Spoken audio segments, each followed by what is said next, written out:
Selamat pagi pemirsa. Angka tidak pernah berbohong, begitu kata petuah bijak. Namun dalam praktiknya, angka bisa disalahgunakan untuk menutupi kenyataan. Angka bisa dimanipulasi untuk mendukung narasi tertentu, dan itu sering terjadi saat kita berbicara tentang kemiskinan. Data kemiskinan menjadi contoh nyata saat Badan Pusat Statistik menyebut angka kemiskinan di Indonesia sekitar 24 juta orang atau 8,5%. Bank Dunia menyebut angkanya melonjak jauh menyentuh 194 juta orang atau 68% dari penduduk. Perbedaan yang terlalu jauh untuk dianggap sebagai sekedar selisih metodologi.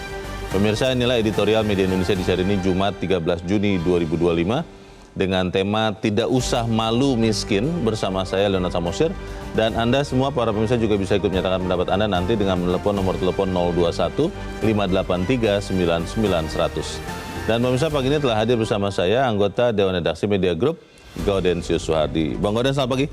Selamat pagi. Sehat-sehat Bang? Sehat dan tidak malu ya. Dan tidak malu.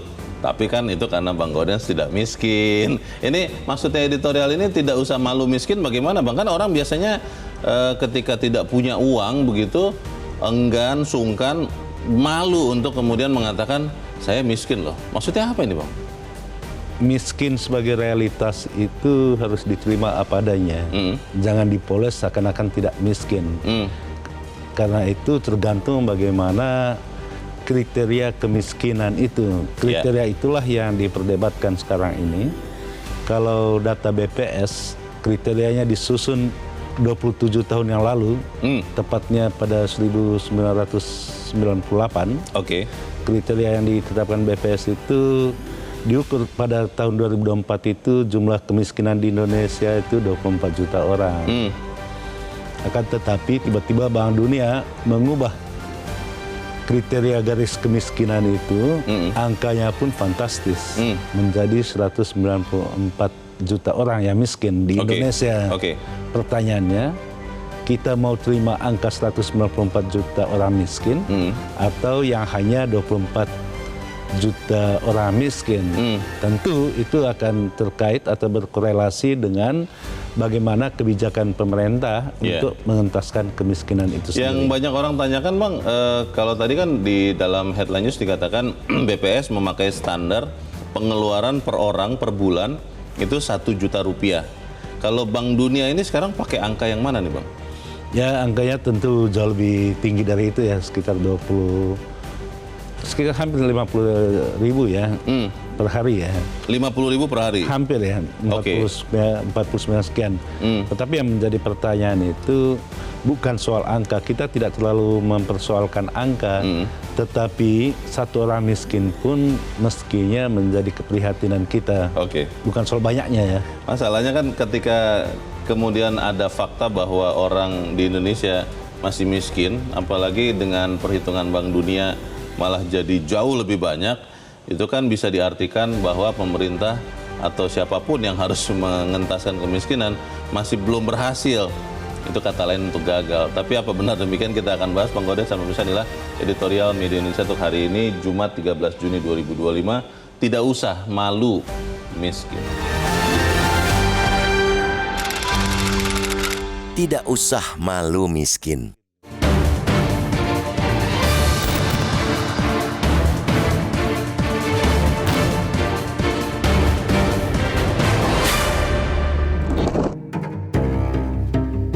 Ada petuah bijak, yakni angka tidak pernah berbohong.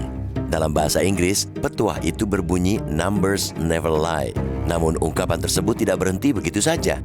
Angka bisa disalahgunakan, bahkan dimanipulasi untuk menghadirkan kesan yang amat jauh dari kenyataan. Angka ibarat senjata, semua ditentukan oleh siapa yang menggunakannya. Di tangan orang jujur, angka akan mampu menjelaskan realitas. Sebaliknya, di tangan manusia culas, angka bisa dibengkokkan untuk mengamini kebohongan.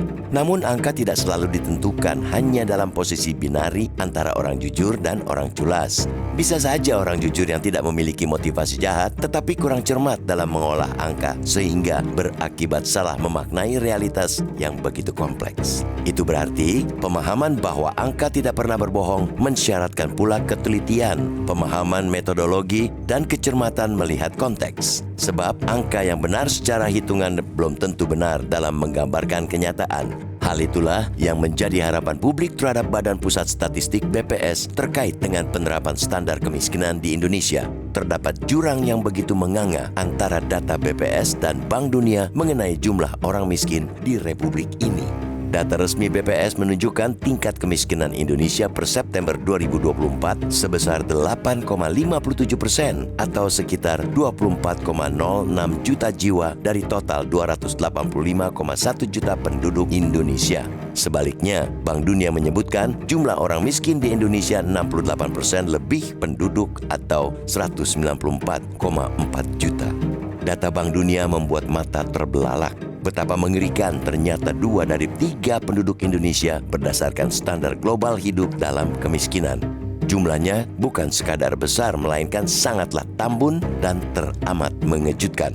Perbedaan antara BPS dan Bank Dunia ini terjadi setelah organisasi internasional itu resmi mengadopsi penghitungan Purchasing Power Parity atau P3 atau paritas daya beli 2021 dalam menentukan garis kemiskinan. Bank Dunia sebelumnya masih menggunakan penghitungan P3 2017. Dalam dokumen Update to Poverty and Inequality Platform atau PIP edisi Juni 2025, Bank Dunia secara resmi merevisi ke atas 3 lini garis kemiskinan. Pertama ialah standar tingkat kemiskinan ekstrim $2,15 per kapita per hari dinaikkan menjadi $3 per kapita per hari. Kedua, revisi tingkat kemiskinan Lower Middle Income Country atau LMIC standar awal Bank Dunia $3,65 per kapita per hari diubah ke angka $4,20 per kapita per hari. Terakhir, perubahan garis kemiskinan untuk negara berpendapatan menengah atas atau Upper Middle Income Country UMIC dari $6,85 menjadi $8,30 per kapita per hari. Indonesia sebagai negara berpendapatan menengah atas masuk kategori terakhir. Penerapan P3 2021 jelas berimplikasi pada revisi garis kemiskinan global. Oleh karena itu, kita mendorong agar pemerintah dan BPS tidak takut untuk menaikkan standar atau ukuran kemiskinan agar mendekati standar Bank Dunia. Tujuannya agar penanganan dan program-program mengentaskan masyarakat dari kemiskinan bisa lebih tepat sasaran dan terarah. Meningkatkan ambang batas kemiskinan bukan berarti mengakui kegagalan, melainkan sebuah lompatan besar dalam melihat realitas secara lebih jujur dan adil.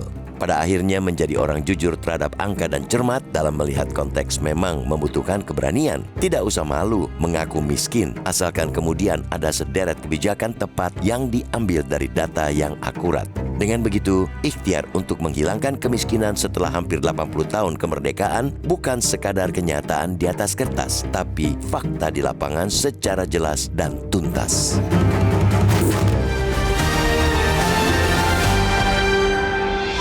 Tentunya Anda bisa ikut berpendapat terkait editorial pagi ini dalam bagian berikut selepas jeda pemirsa, tapi untuk saat ini tetaplah bersama kami.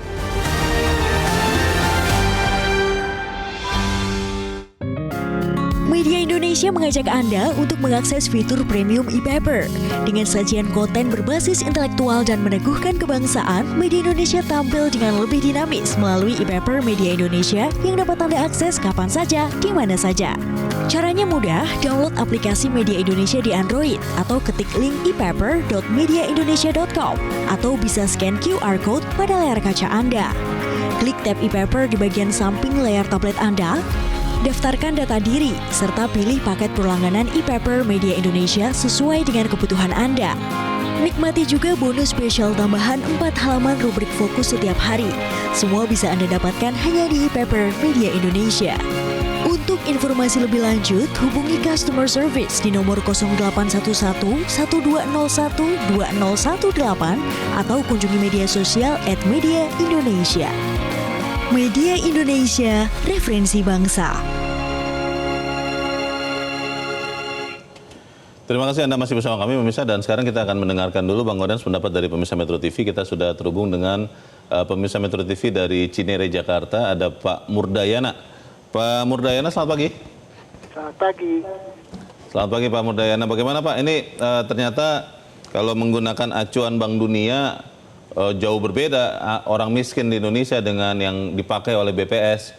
Anda mau melihat yang mana, Pak? Silakan pendapat Anda, Pak. Singkat padat saja, silakan. Ya, kalau menurut saya perbedaan angka kemiskinan menurut Bank Dunia sama BPS, menurut saya karena faktor penentuan cost of living, biaya hidup itu berbeda.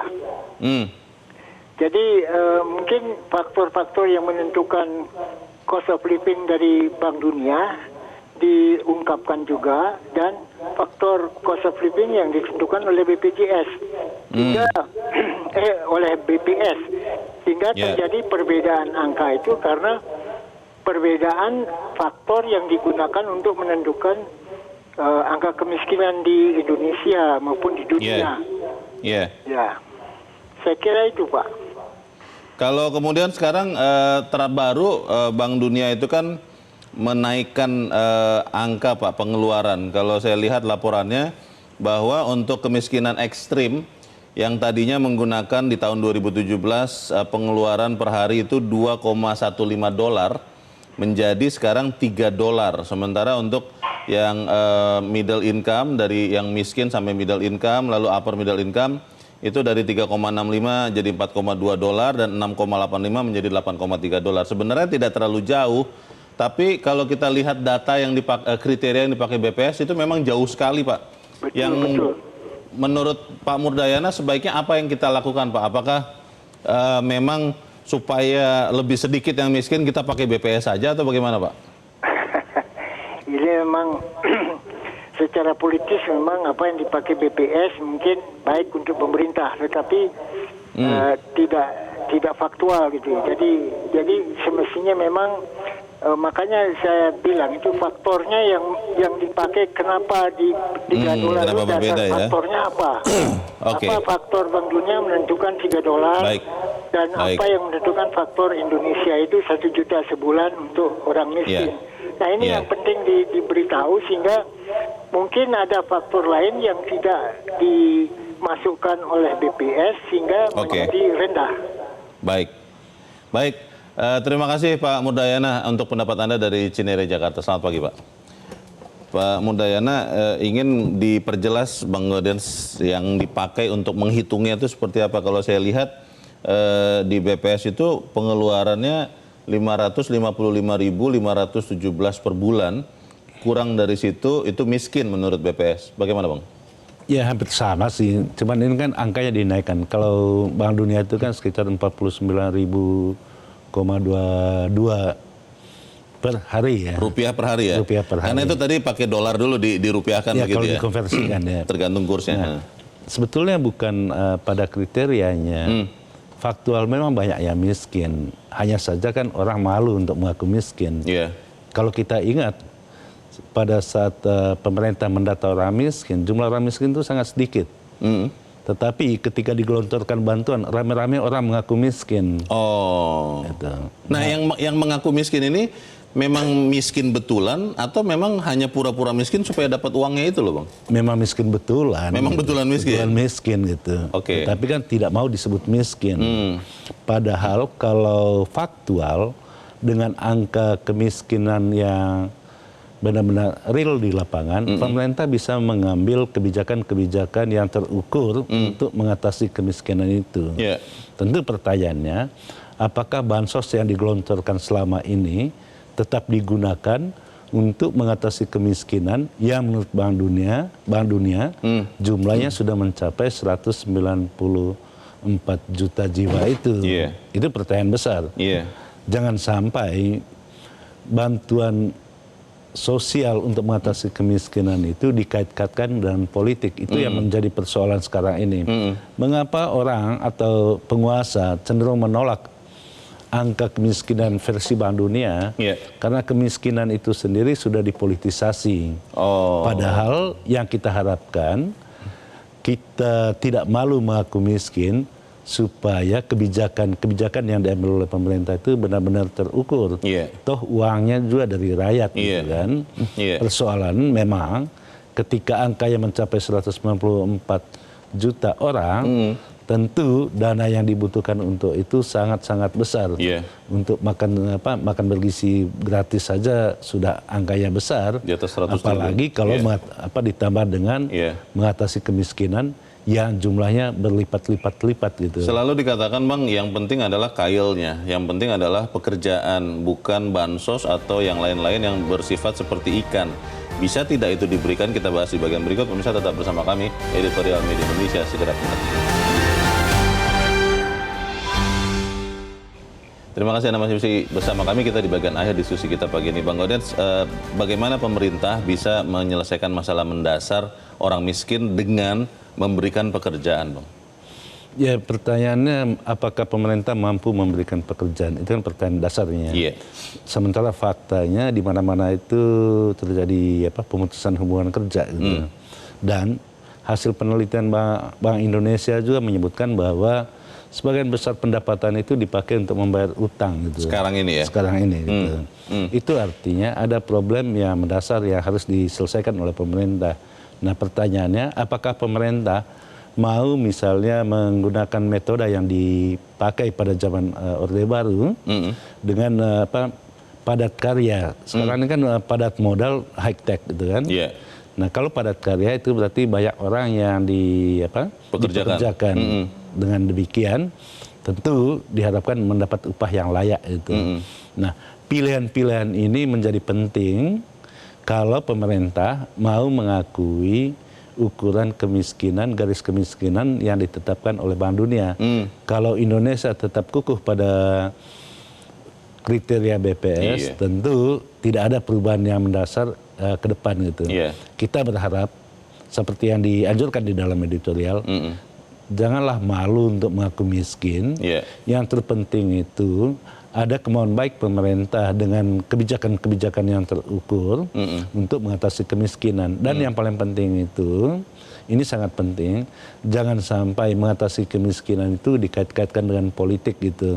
Pada akhirnya politik elektoral itu yang diuntungkan dengan pengucuran bantuan-bantuan sosial untuk mengatasi kemiskinan. Masalahnya Bang, kalau mengakui kemiskinan itu kan secara politis, secara elektoral sangat tidak menguntungkan. Bagaimana bisa kita meyakinkan pemerintah bahwa yang penting adalah rakyat yang selamat, bukan elektoralnya. Bagaimana tuh Bang? Ya, kalau kita menelah dari sejumlah pernyataan Presiden Prabowo, Presiden itu konsen sekali terhadap keselamatan rakyatnya. Tentu keselamatan di sini termasuk keselamatan dari kelaparan. Itu dengan demikian sejumlah kebijakan yang sudah diambil oleh Presiden Prabowo memperlihatkan komitmen untuk mengatasi kemiskinan, tetapi dibutuhkan effort yang lebih tinggi lagi dengan kebijakan-kebijakan baru yang lebih inovatif untuk mengatasi kemiskinan. Dan kemudian kita tidak usah malu mengakui bahwa miskin, supaya kita bisa menemukan cara melepaskan diri dari kemiskinan, begitu. Atau jangan terlalu berani untuk pura-pura kaya gitu. Jangan terlalu berani untuk pura-pura kaya. Pura-pura kaya saja sudah salah Bang, apalagi kemudian terlalu berani. Baik, kita harap apa yang kita bicarakan di sini menyumbangkan juga bagi perbaikan. Bang Gaudens, terima kasih sudah hadir di tempat ini. Selamat pagi Bang. Pagi loh. Pemirsa, tidak usah malu mengaku miskin. Yang penting adalah jujur melihat kondisi dan berani mengambil kebijakan berdasarkan data yang sesungguhnya. Karena kemiskinan yang disembunyikan hanya akan menyulitkan upaya pengentasannya. Sudah saatnya kita berani meninggikan standar, bukan untuk menakut-nakuti, tetapi untuk memetakan masalah dengan baik. Saya Leon Samosir berterima kasih Anda sudah menyimak editorial Media Indonesia pagi ini. Terus jaga kesehatan Anda, terus jaga nurani Anda. Selamat pagi, sampai jumpa.